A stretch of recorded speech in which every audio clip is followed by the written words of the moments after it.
Magandang hapon, welcome sa Lotto Result Today PH.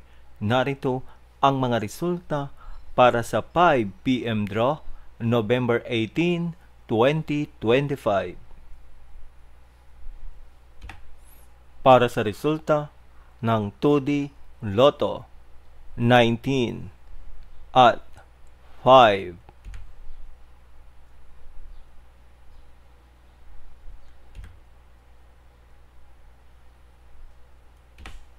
Para sa resulta ng 3D Lotto, 2, 5, at 3.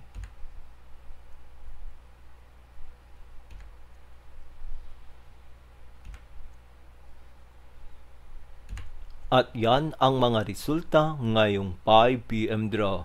Para lagi kang updated sa mga Lotto draw result, mag-like and subscribe. Maraming salamat po sa panonood.